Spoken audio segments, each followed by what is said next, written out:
back this week to talk a very important subject. It's a big week in South Africa. I'm sure you might have seen my ex post this past weekend. It's the medium-term budget policy statement this week that will be presented by our current finance minister, Mr. Enoch Godongwana. And I have a very interesting guest to discuss this medium-term budget policy statement with. He's a well-known South African, a fighter who has been fighting for decades for sensible ideas. His name is Leon Louw. He's the executive director of the Freedom Foundation and Izwe Lami. Leon, how are you, sir? I'm very well, and you. Very lovely to be on your show, and my greetings to the viewers and listeners. Fantastic. So it's wonderful to talk to you. One of my faves, my favorite book of yours is The Solution. Do you remember that book?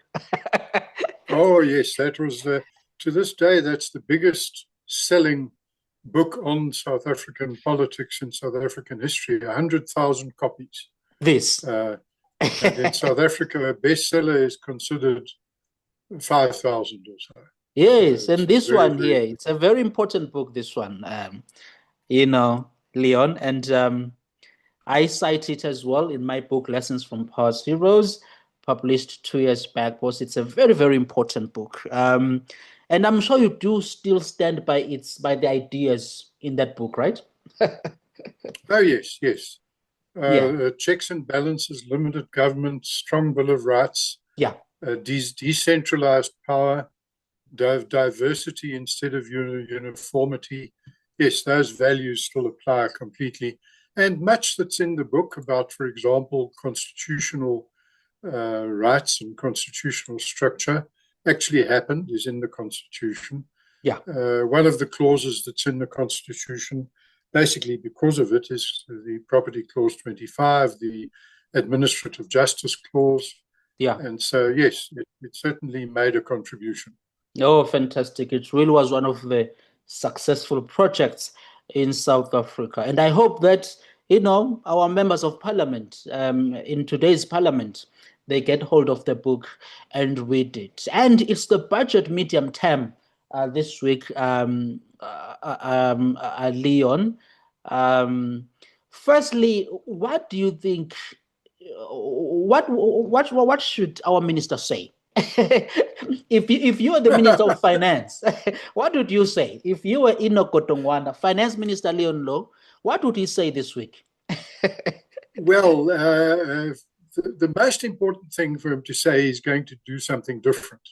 Doing the same thing, you must expect the same results, which is economic stagnation, high unemployment, high crime rates, a failing economy, no growth. This is what you would get if you do the same.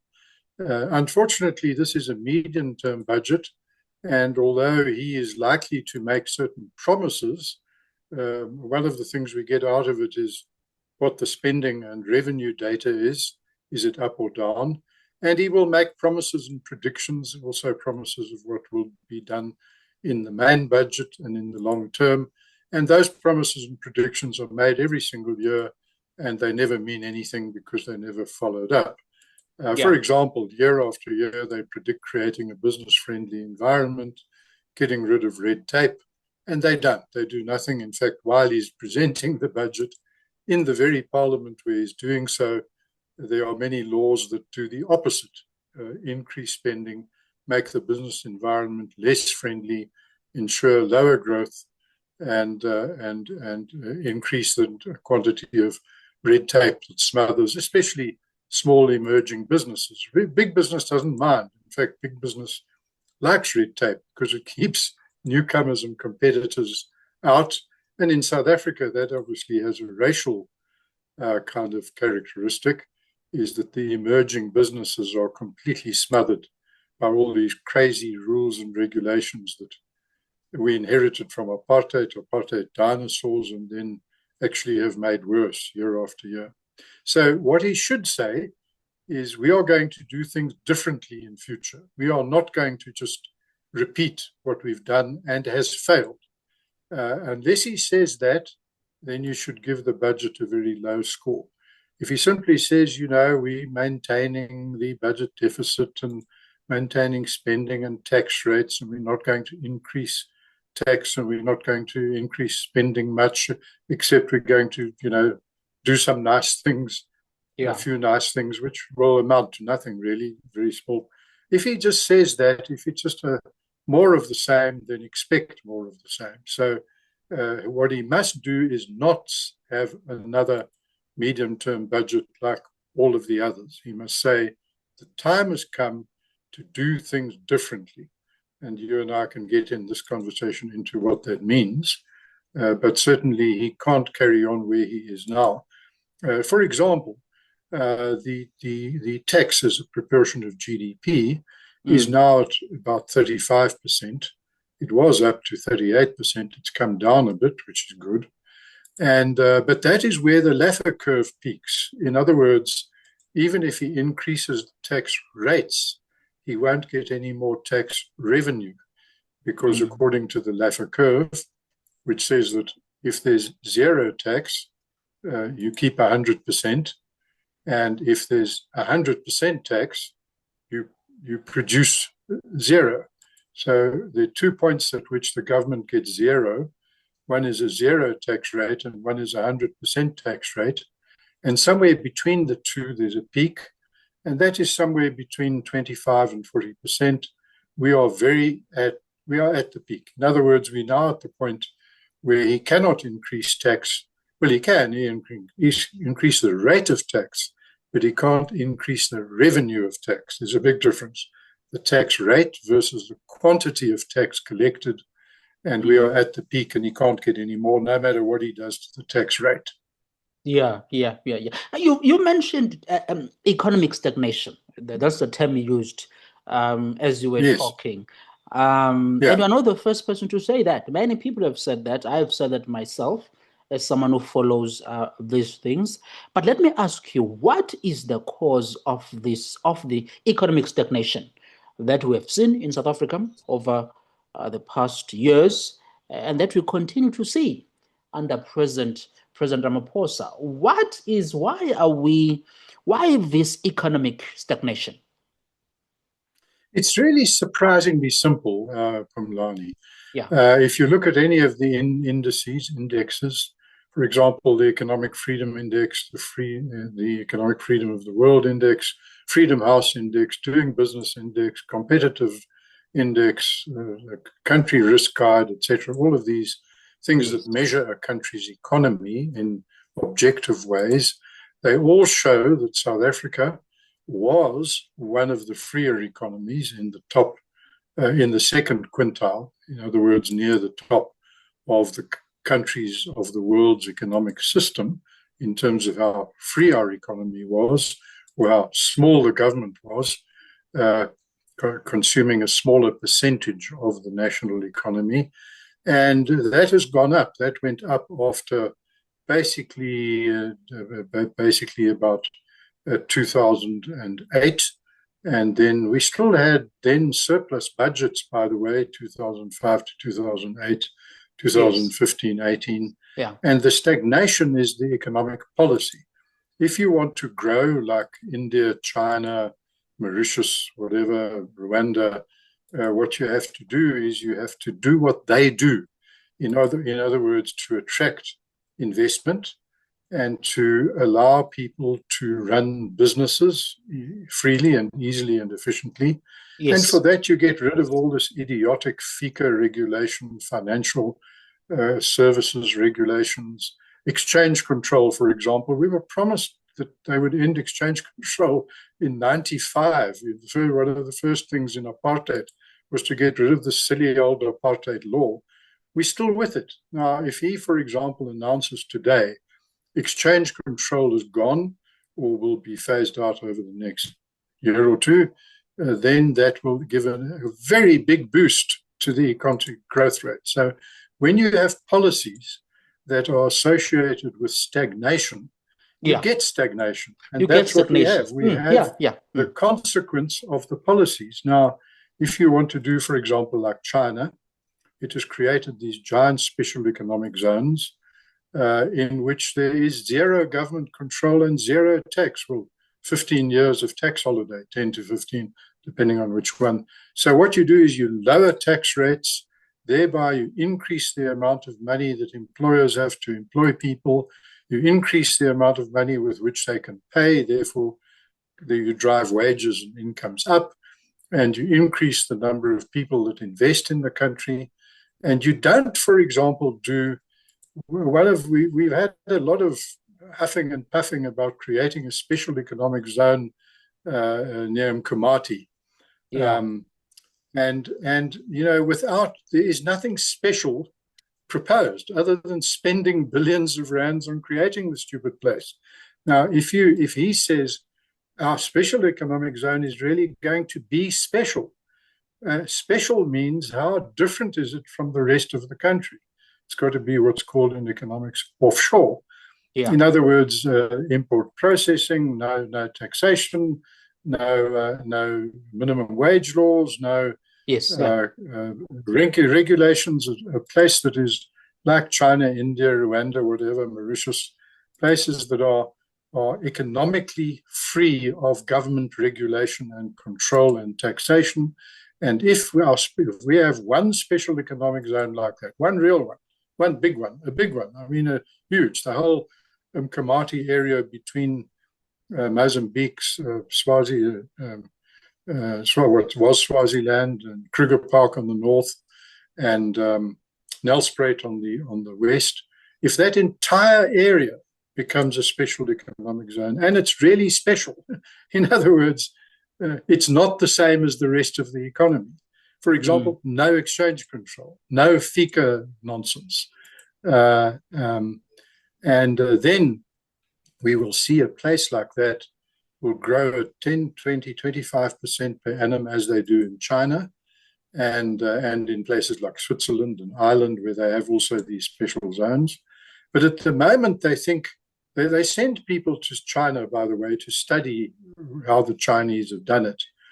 And they come back and they think, oh, well, what we call our economic development zone should be called a special economic zone. That's what China does. So they change the name, but they don't change the nature. They don't actually say, in what way is this special? And it has to be special in that it's completely free of government control and regulation, the way it is, for example, in China. The great success story of China is in mainly 6 special economic zones. They're huge. They're the size of Gauteng. And then they've got literally hundreds of other places, open cities, free ports, export processing zones, technical and economic hubs, all sorts of things. So China just creates this huge, China doesn't have an economic system. It has many economic systems, lots of economic systems. Yeah. And then it can see which economic system does the best, and they can copy it elsewhere. No, the story of China is it's a very fascinating story of economic development. So you've spoken about regulation. That's what I'm sensing from you, that you are concerned about our regulations in the country, and that they are really the cause, or one of the causes, of economic stagnation. You already touched on the taxes, right? Can you also go back to the taxes? So are we saying we should cut taxes? Is that your argument, that we should cut taxes more? It must be cut dramatically. Taxes are now at the highest level possible. If you raise the rate now, you get no more revenue. We are now at the peak of the so-called Laffer curve. The tax must be reduced. And if he promises to say, cut the tax rate now about 35% of GDP, if he promises to cut that to, say, 30% and then to 25%, back to where it was in the early years when the economy was growing after 1994 under Mandela and in the first part of Mbeki's era. I'm not saying it's due to them, but that is when the economy grew and when the amount of tax taken by the government was much, much less than it is now. But also the regulation, I don't want to move away from that too quickly. Let me make this point, Phumlani. You live in Johannesburg or Gauteng. When you drive down the M1 from Johannesburg to Pretoria, on the right-hand side is Alex Township, and on the left-hand side is Sandton. They used to be white and black. Now, of course, Sandton is mixed. But nonetheless, on the left-hand side, Sandton, everything is lawful. Everyone has whatever license they have, they pay tax, labor is registered, their businesses are properly zoned, every building has a building plan, etc., etc., etc. On the right-hand side, Alex, nothing is lawful. The whole life of everyone living there has been criminalized. They don't get building plans passed, they aren't registered for tax, many or most. They employ people, but they're not registered laborers. They pay below and outside the union wages and the minimum wages and so on. They young backyard businesses. They don't, as you know these areas. They don't pay any attention to zoning laws. People live and work and run factories and manufacture burglar bars or run spaza shops or canteens or whatever it is, all on the same property. So here you have a world where poor people living on the right-hand side, Alex, every day, everything they do is technically a criminal offense because of the stupid regulations. On the left-hand side in Sandton, everything everyone does every day is lawful. Now, this is insane. How are we living 30 years after apartheid in which the predominantly black world is a criminal offense if they do anything? It was like Richard Maponyo when he started his first trading store. It had to be a tiny little place. It couldn't have it had only perishables. It couldn't, for example, sell a toothbrush or a comb. And so we still have these stupid laws. And so we have high tax and smothering, stifling regulation that victimizes the poor. Now, understand that. Tax victimizes not the rich. People always think the rich pay tax. No. They know what they're doing. The percentage of tax they pay is very low. The poor pay the tax. The poor pay because of high tax rates. You can't become rich. The only way you can become rich is to have income that you keep. Now, if the government takes half your income, you stay poor. It's really that simple. So it is very difficult to be a Herman Mashaba, for example, or Richard Maponyo, Sam Motsunyane, or one of the black people heroically, and you've got your book about the heroes. These were amongst the heroes who rose from nothing. Who rose from nothing under apartheid. And they did that by just ignoring the law, which is basically what every black South African still does. They don't bother. Nobody bothers to apply for a building plan or rezoning of a property if you want to open a shebeen or a tuck shop or something in your house. So we need to, and it's not harmless because the police go and inspectors go and they collect bribes and they harass people and they demand free products and services. So we need to decriminalize and liberate poor people. We need to stop taking the money with which they could become rich. We need to leave the money with them. And that's what should be done. And Minister Godongwana he can't make these changes in this medium-term budget speech on Wednesday, but what he can do is he can say, we are going into a new South Africa. We're going to change what has failed. We're going to start doing what succeeds, and we do what succeeds anywhere else in the world, which is to free the economy and lower the tax rates and become an investor and enterprise attractive place where employing people is not risky, dangerous, and expensive, but rewarding and something everyone wants to do. Yeah. I'm speaking to Leon Louw. He is the executive director of the Freedom Foundation and Izwe Lami. You mentioned a bit, just before we move into another segment, Leon, you mentioned a bit Nelson Mandela, and he seemed to have a positive view of his economic reform, how he handled the economy back in the 90s. My view has been that he pursued pro-market reforms and he was really pushing for sense. back then, given the the circumstances. But how do you see his economic legacy? Because we've had people who say, well, he was a communist, he ran the country in a communist way, whereas in my observation, that was not the case on how he ran South Africa. Yeah, that's just nonsense. People who say that simply have no idea either what communism is or who Mandela was and what his policies were. He was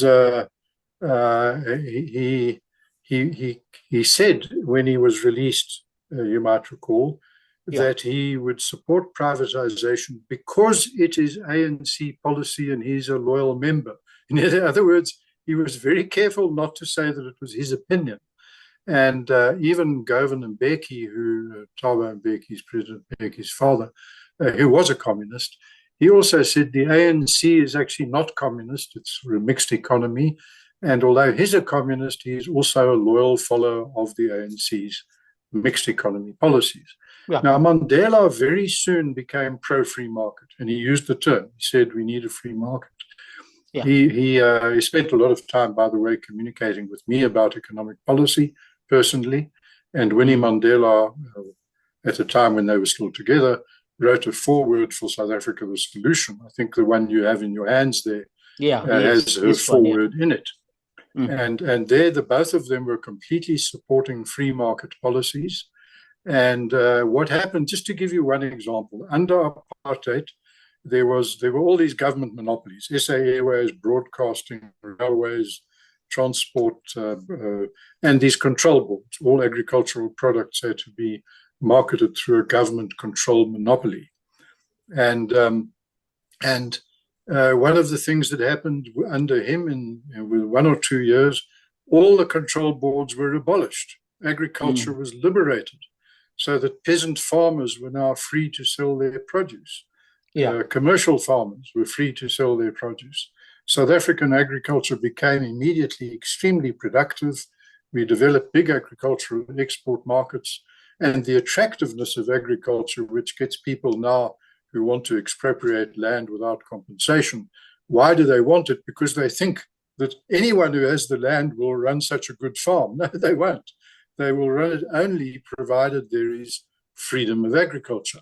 Yeah, so Mandela liberated agriculture. He was introduced the first privatizations, the first, for example, broadcasting. What you are doing right now under apartheid would have been banned. You wouldn't be allowed to do it. Wow. And so broadcasting and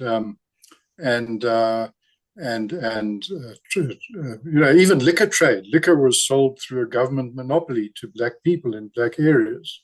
And so it went. So there were these monopolies, and all black people lived in government-owned housing and land. There was no private land ownership. Mandela introduced full freehold title for black people, ownership, free market land ownership. And so, no, Mandela was very much pro-market. The economy was pro-market. From 2005 to 2008, we had budget surpluses. He reduced spending, reduced taxation, and Mandela was a kind of hero of free market policies that were very successful. The economy grew, unemployment fell, and everything was going. Investment grew. This is the 90s, right? Remember, Mandela was in the 90s. This was the 90s, eh? Yes. He was 93 to 99. Yeah. And he 94, 93 to 99. Yeah. But by the way, his policies lasted under Mbeki. Mbeki didn't change anything. So it continued like that until 2008, which was the end of Mbeki's era. And so it was successful, a proven success record. It worked. It did exactly what it's done. Anywhere in the world, those policies have the same consequence everywhere in the world. There's nothing special about our country or anybody's country. Under China, when they had communism and socialism, it was one of the poorest, most backward places on earth.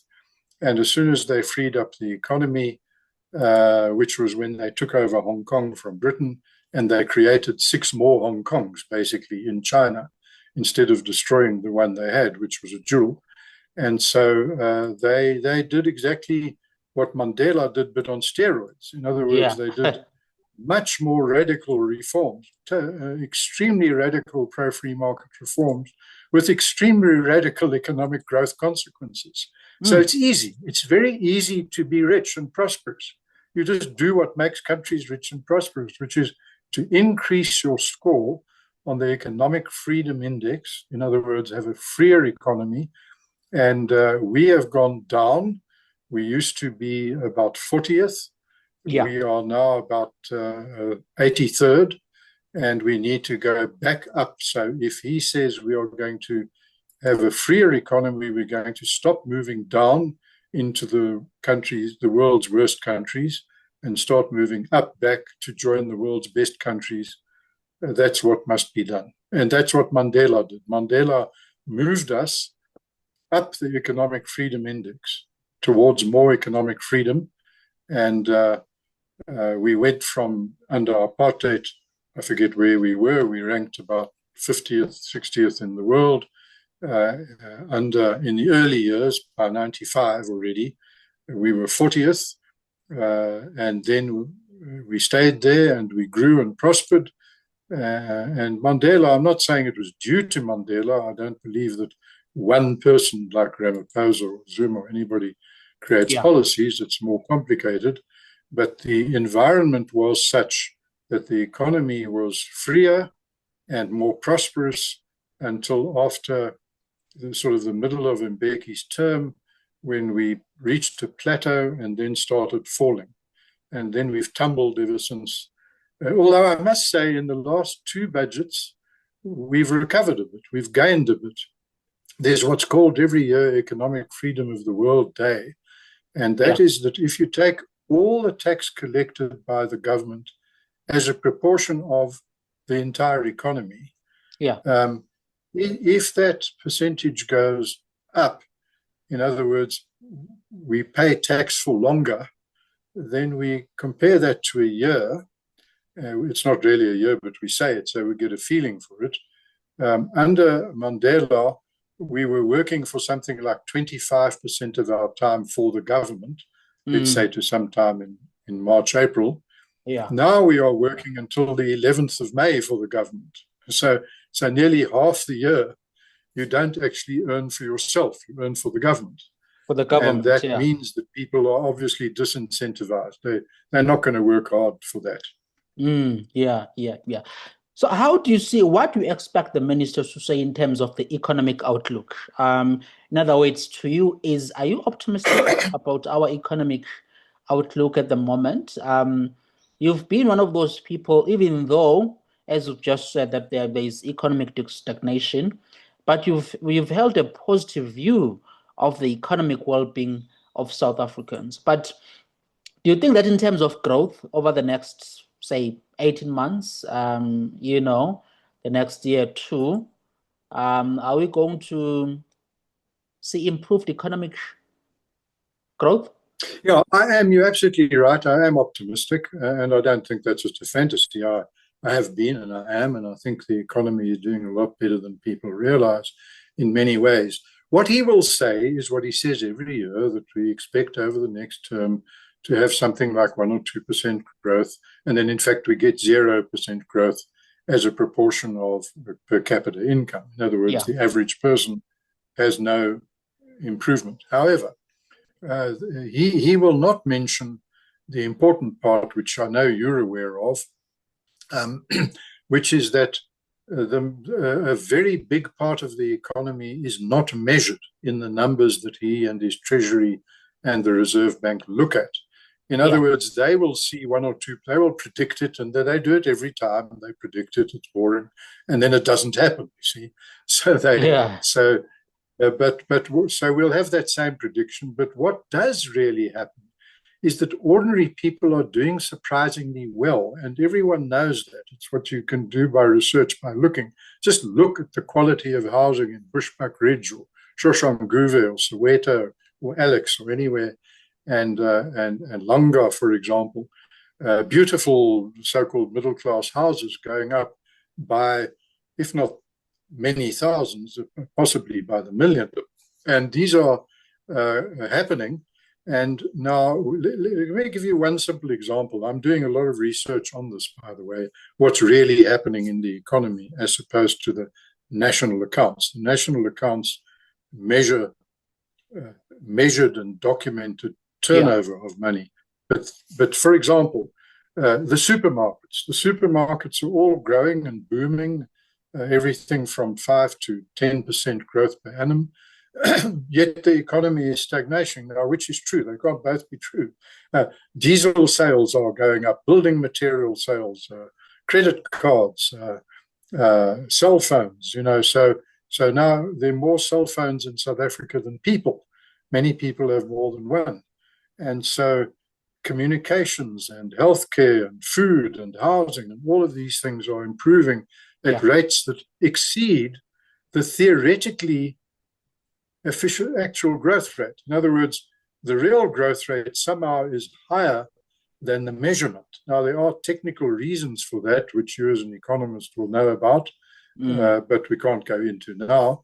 But nonetheless, the GDP per capita is understating the actual well-being of South Africans who are actually doing quite well. And they're doing quite well simply because they ignore many of these stupid laws and controls and taxes.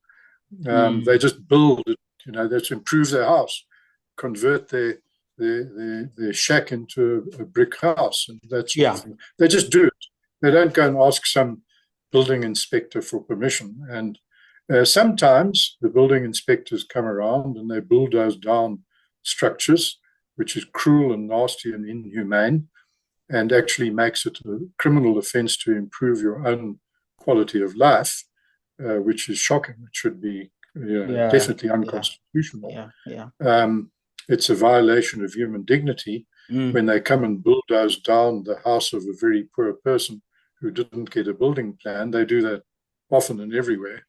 And by the way, they expropriate land all the time without compensation. Thousands of properties of black people who don't have land title, their land is expropriated all day, every day, without compensation. It's absolutely shocking that 30 years after apartheid, the ghost of Verwoerd walks around with a big smile saying, if I knew that they would run the country like this, I would have given them power long ago. I would give them power a long time ago.